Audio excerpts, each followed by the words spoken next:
Добрый день. Я начинаю очередную беседу о Сингапуре. Напомню, в прошлой беседе я рассказал о том, как в конце 1973 года я защитил в Москве диссертацию по Сингапуру. Сингапур в политике крупнейших империалистических стран и Китая. А моя супруга Наташа в начале 1974 года защитила диссертацию по Корее. Мы уже к тому времени работали в США, в Генеральном консульстве в Сан-Франциско, вот специально приезжали в Москву, чтобы защитить диссертации. Защитили, вернулись в Сан-Франциско и 7 лет проработали в США, к Сингапуру никакого отношения не имели. Потом вернулись в Москву, я учился в дипломатической академии, моя супруга работала в Институте Востоковедения, и опять мы с Сингапуром не соприкасались. Потом нас послали в Пекин, в посольство СССР, в Китае. И там Сингапур где-то на самом заднем плане был в нашей работе. В 1985 году меня пригласили на работу в международный отдел ЦК КПСС, Коммунистической партии Советского Союза.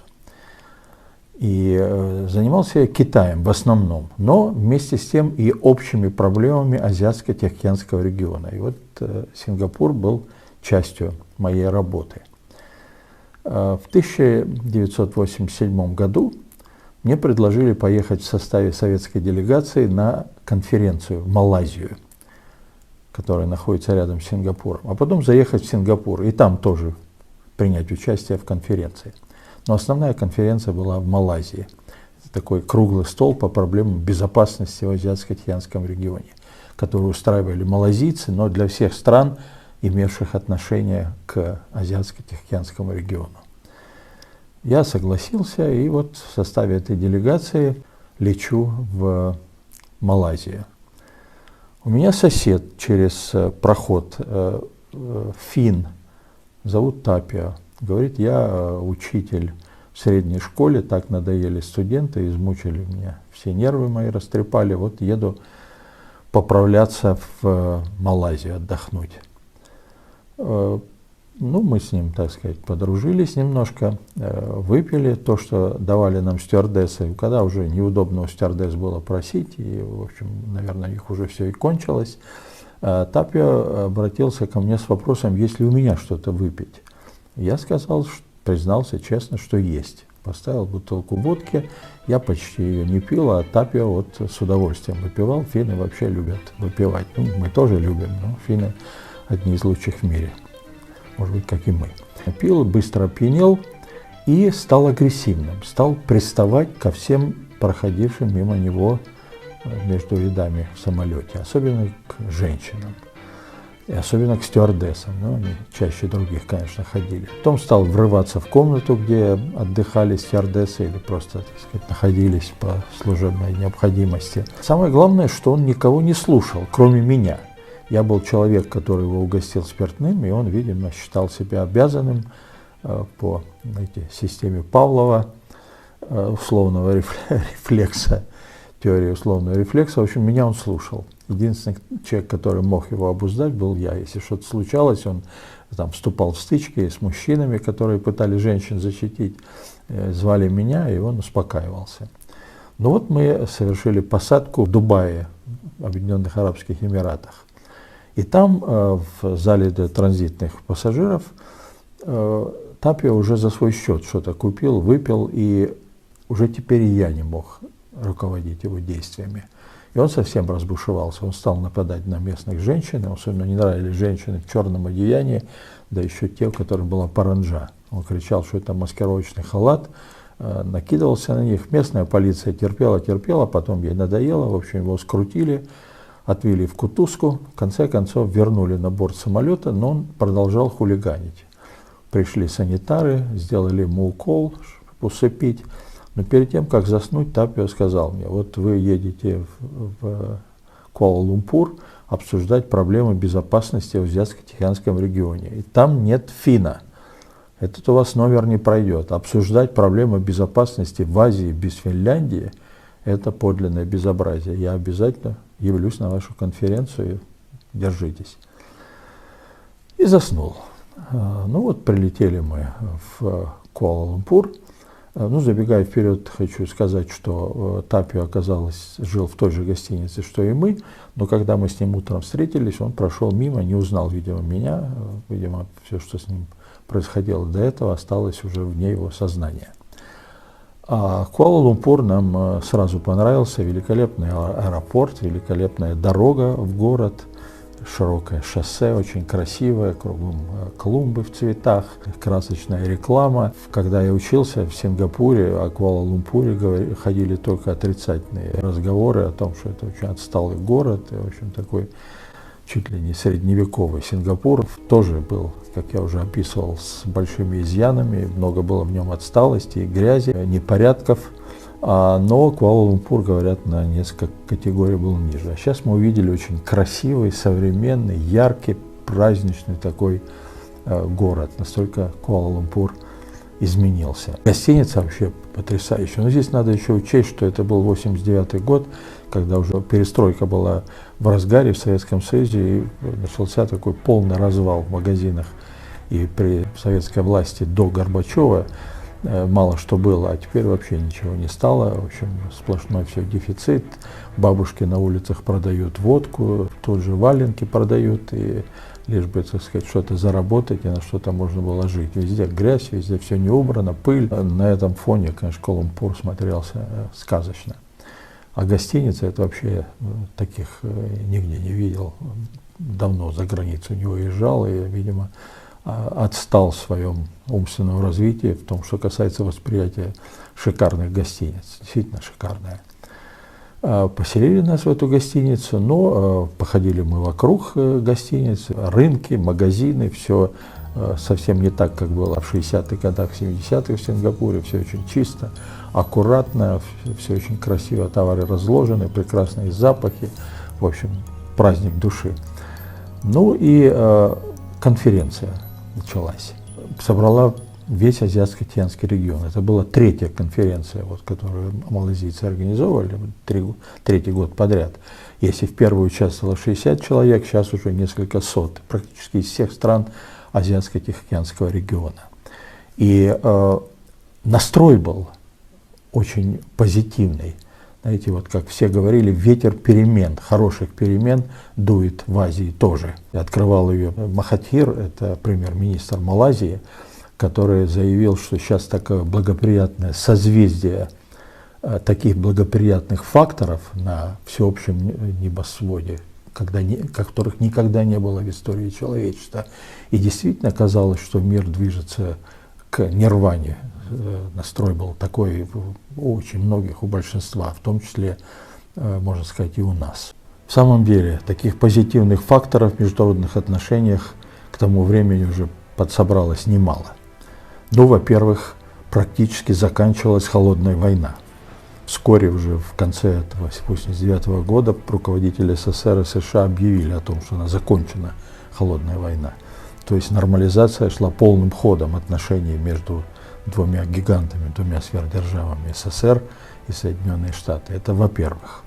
Во-вторых, нормализовались, наконец, отношения между СССР и КНР. Это огромный прорыв для Азии, для всего мира и, конечно, для нас и для китайцев. Незадолго до этого, в мае 1989 года, Михаил Сергеевич Горбачев посетил Китай, и была объявлена полная нормализация между нашими двумя странами, в том числе и между двумя правящими партиями, чего до этого не было.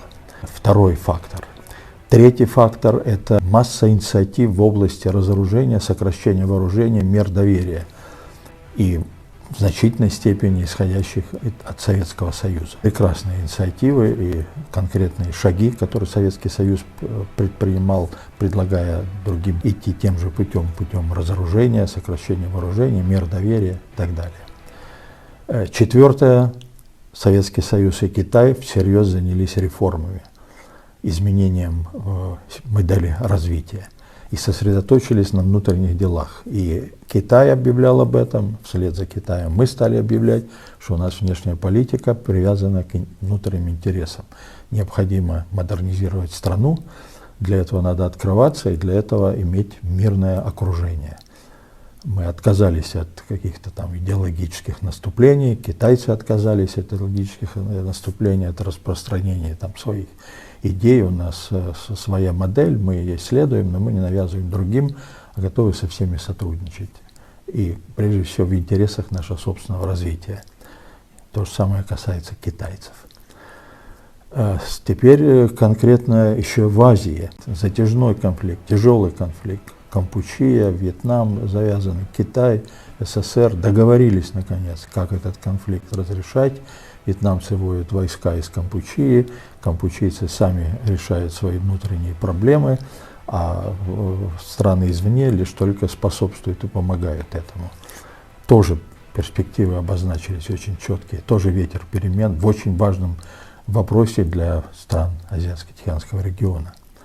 И этот конфликт отравлял отношения между нами и странами АСЕАН, например, между нами и Китаем, между Вьетнамом и Китаем, ну и так далее и тому подобное, не говоря уже, конечно же, опять же о Соединенных Штатах Америки. Далее, еще один вопрос актуальный. Это Корея, Северная Корея и Южная Корея, которые вступили в диалог, наконец, заговорили о том, что надо сближаться и надо решать внутрикорейские проблемы мирным путем и двигаться постепенно к сближению, к прекращению конфронтации, сближению, а затем к объединению двух Корей.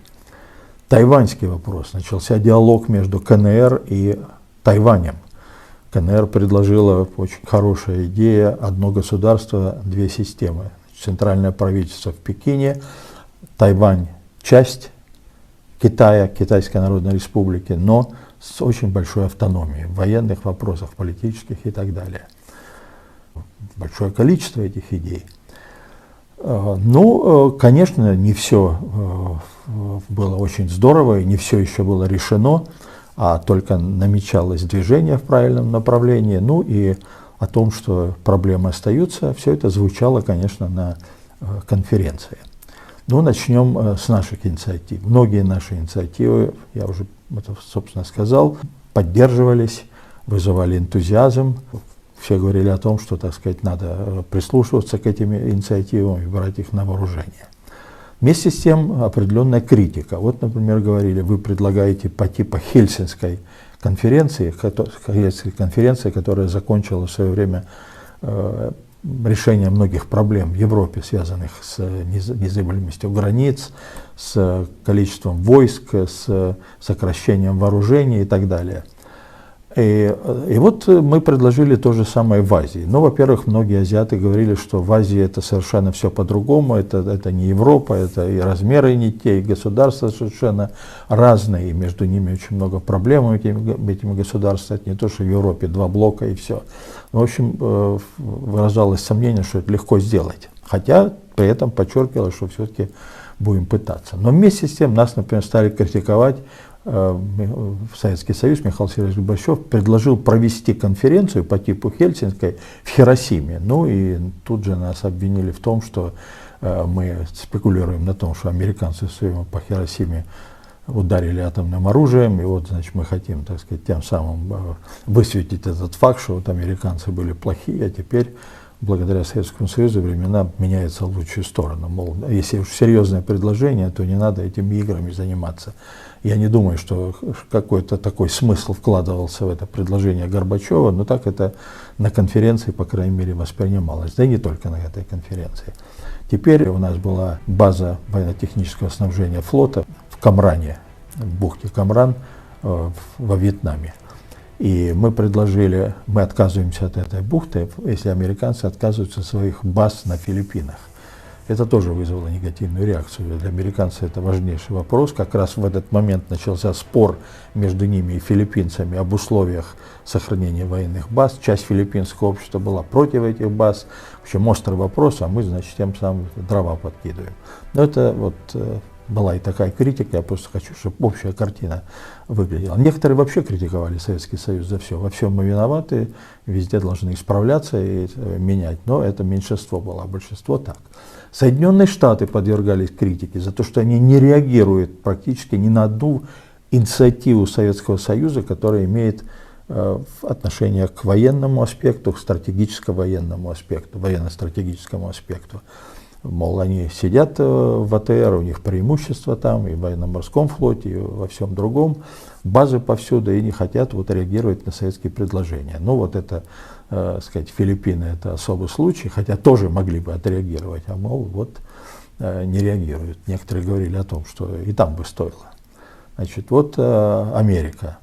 Теперь в Китае как раз незадолго до этого, буквально за 10 дней до начала конференции, произошли трагические события на площади Тяньаньмэнь, когда власти, как они объяснили, вынуждены были подавить восстание молодежи, прозападно настроенной и, так сказать, других элементов, которые выступали за свержение коммунистической системы, долой Компартию, ура, значит, американская система демократии и так далее. В общем, там были и танки применены, различные виды оружия, погибли люди, и, в общем, это шок произвело на очень многих. Запад на какое-то время вообще отошел от контактов с Китаем. Была проблема, она звучала не на переднем плане на конференции, но она отмечалась, и, естественно, все с нетерпением ждали, что будет дальше в Китае. Что китайское руководство продолжит завинчивание гаек и уйдет от реформ, или все-таки сохранит свою линию на продолжение, углубление реформ, что, кстати, и произошло. Тогда еще не ясно было. А китайская делегация, которая была на этой конференции, вела себя немножко, так сказать, люди были пришиблены вот этими новостями на собственную родину, поэтому они приехали в не очень хорошем состоянии психологическом, не очень общались, даже вот мы вроде только что помирились с ними, казалось бы, момент общаться с нами, но они нас сторонились, что, повторяю, я их не критикую, вполне объяснимо в той ситуации, которая была. Значит, вот китайский фактор. Теперь следующее – это Корея. Обсуждался подробно корейский узел. Я, кстати, летел в самолете рядом с корейскими товарищами. Вот у меня через проход сидел этот Тапио, финн, который очень выпивал, а здесь сидели два корейских товарища. Они тоже летели на конференцию. Я удивился, что они летят через Москву. Корея – это Северо-Восточная Азия, Малайзия – Юго-Восточная Азия. Там по прямой не так уж далеко. Они Москва, и из Москвы вместе с нами опять в Азиатско-Тихоокеанский регион. Я спросил, почему они такой маршрут выбрали. Они сказали, подумав, сказали, что это наиболее удобный маршрут. Ну, удобный. Дальше зашел разговор о Корее, о СССР. Они стали говорить, что в Корее все хорошо, все здорово. Ну, мы тоже немножко с ними выпивали, не так активно они пили, как Тапио, но кое-что, и более свободно стали высказываться. Я так резонно заметил, я говорю, ну, у вас успехи есть, но возьмите вот Южную Корею, они уже и суда производят, и телевизоры производят, автомобили производят, у вас же ничего этого пока нет. Но они признали, что есть недостатки в экономике Северной Кореи, и мы, как они сказали, знаем, что есть страны, где, может быть, в каких-то областях успехов больше, но, как сказал их двое, один постарше, второй помоложе, и постарше чувствуется начальник, он так более величественно себя вел. Он говорит, ну вот мы любим нашего руководителя, товарища Ким Ир Сена, обожаем его, это самый лучший лидер за всю историю Кореи, ну и в мире такого второго лидера не найдешь. Любим и все.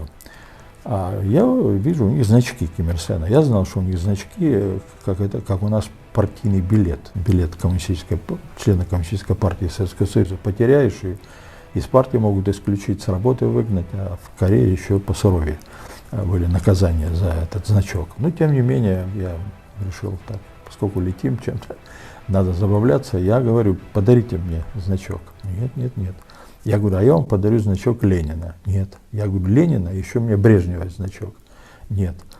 Бутылку водки добавлю. Нет. И вот мы долго на эту тему беседовали, они не подавали вида, что они обиделись или не понимали мой такой утонченный юмор в кавычках, или же ну, просто вежливыми людьми были.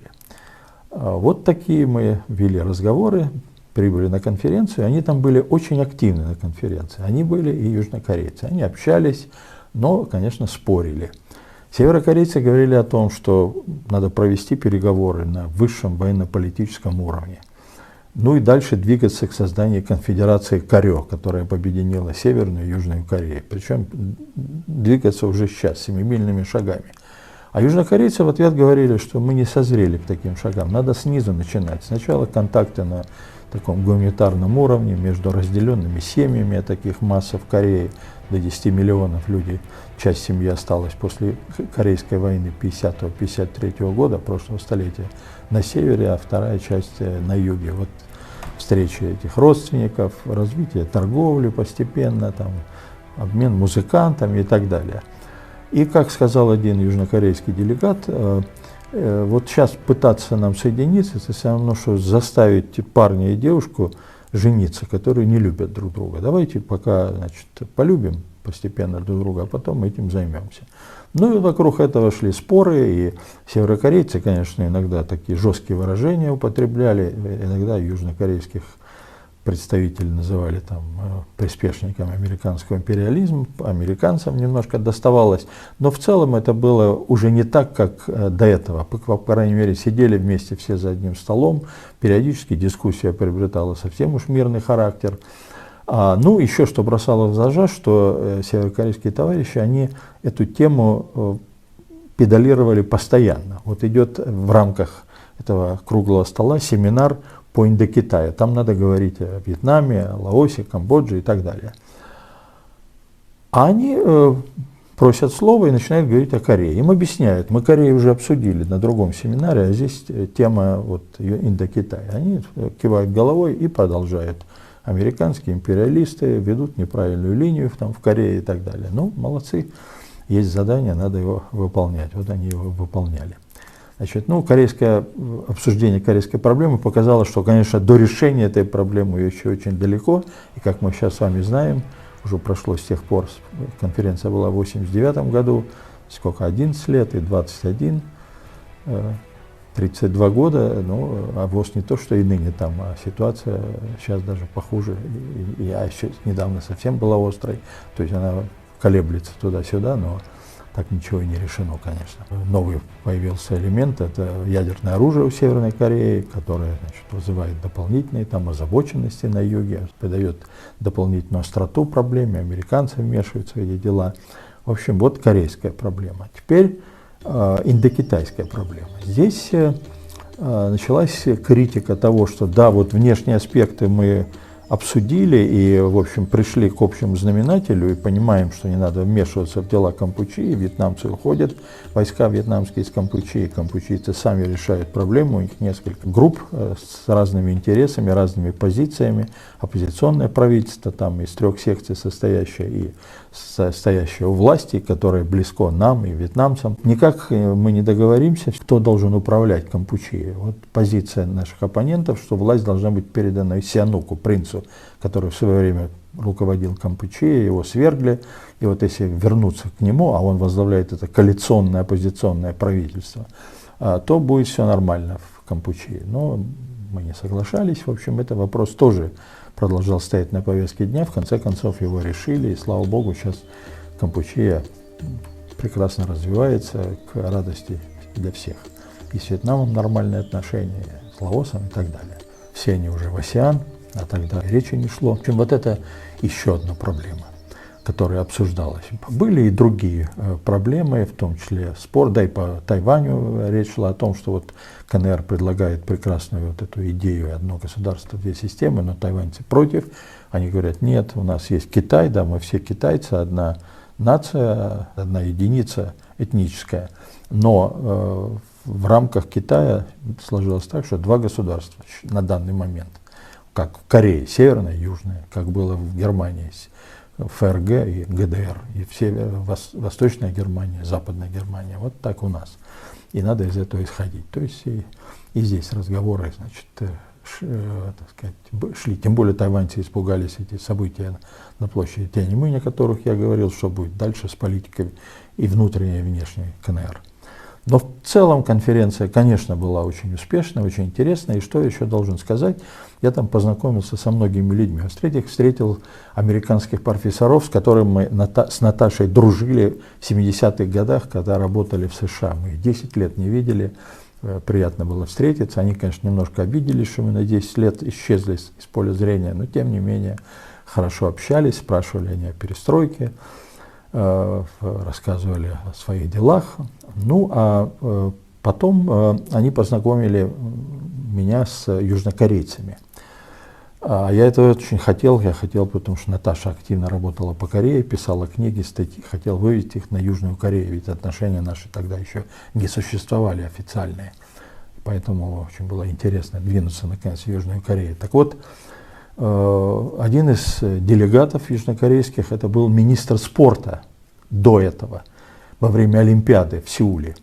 И он ушел в отставку. И вы не поверите почему. Потому что южнокорейский боксер на Олимпийских играх в Сеуле не тактично себя вел и опозорил Корею. И вот министр спорта, ему стало стыдно за то, что его спортсмен так себя ведет, ушел в отставку. Это, конечно, потрясающе. Какая этика поведения у людей. Представляете, там у нас какой-нибудь футболист не так сыграл, или хоккеист пощечину другому дал, и министр спорта наш уходит в отставку, потому что ему стыдно. Этот кореец, потом другие были корейцы. Я подарил книги Наташины, статьи, стали обсуждать, как организовать, может быть, научный обмен. В общем, очень активно на эту тему говорили. Были у меня и другие вопросы. В то время ведь мы только начинали эти реформы в Советском Союзе, и все кинулись заниматься бизнесом, все подряд. И вот у меня был целый ряд просьб. Значит, я дружил с литовскими коммунистами, они общались с Центральным комитетом Коммунистической партии Советского Союза, мы к ним ездили, они к нам приезжали. В общем, они просили, их интересовал этот район как место делать бизнес, чтобы я нашел там партнеров для них. Я пытался, и с южнокорейцами говорил, и с малазийцами, и с сингапурцами, и там были люди из Бирмы, и с Австралии, кого там только не было. Вот с ними, это во-первых. Во-вторых, я познакомился задолго до отъезда туда с Кашпировским, знаменитым экстрасенсом, который тогда не был абсолютно знаменитым. Мой приятель попросил меня, вот у тебя есть связи за границей, это вот человек, мой знакомый из Киева, у него потрясающие способности, и вот он ищет признание за границей, может быть, ты ему где-то гастроли устроишь.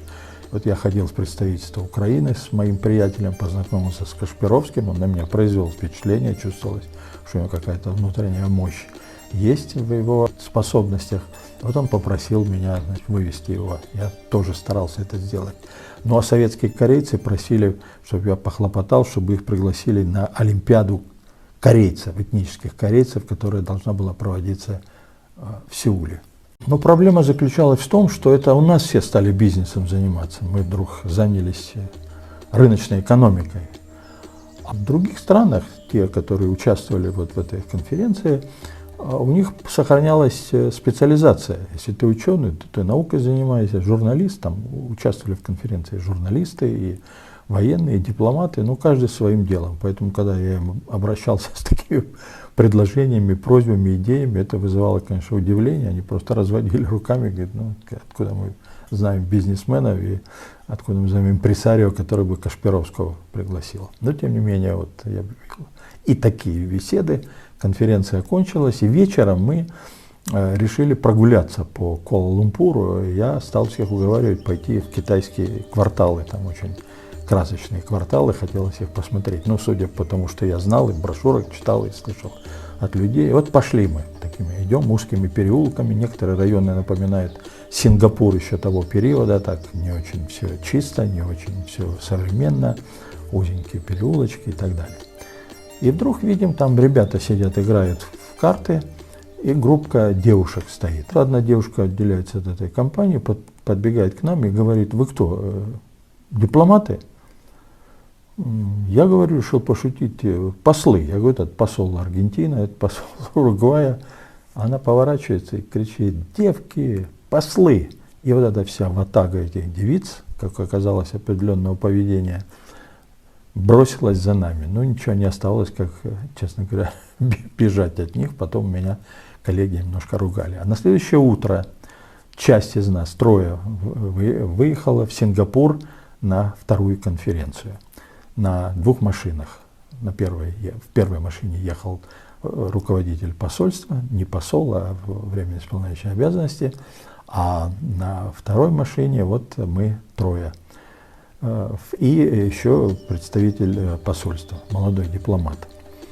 Едем мы на юг. Сначала идут в такое прекрасное шоссе, очень скоростное, и скорость соответствующая 150 километров.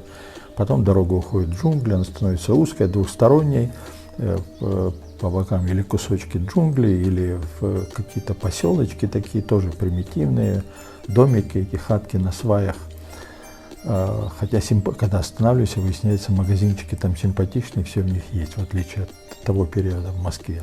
Я говорю этому молодому парню, я говорю, надо где-то здесь в джунглях остановиться, мне надо встретиться с представителем Компартии Малайи. Ему чуть дурно не стало. Говорит, она запрещена, она же в джунглях и воюет до сих пор с правительством, с ними нельзя встречаться. Я говорю, я из ЦК КПСС, у меня есть задание встретиться. Если мы не встретимся, то и вы свою работу потеряете, и я. Но в конце концов мои коллеги объяснили парню, что я вроде пошутил. Продолжаем мы ехать, и Джохор-Бару – это пункт, который рядом находится с Сингапуром. Вот этот пункт, потом Козвей, это дамба, по которой я рассказывал, я переходил из Сингапура в Малайзию, потом, когда возвращался, меня полицейский остановил и выяснял, откуда я иду, и куда, и кто я такой. Так вот, подъезжаем к этой дамбе, Джохор-Бару, я только слышал о нем, что дыра была, а сейчас небоскребы стоят, мощнейший город. Ну, а мы въезжаем в Сингапур, у меня, конечно, сердце забилось, 20 лет я не видел Сингапура, и очень хотелось посмотреть, как он теперь выглядит. Наслышан я был об успехах Сингапура, но одно дело быть наслышанным, а другое дело увидеть своими глазами. Но о том, что я увидел, мы увидели там, я расскажу в следующей беседе. А сейчас спасибо за внимание.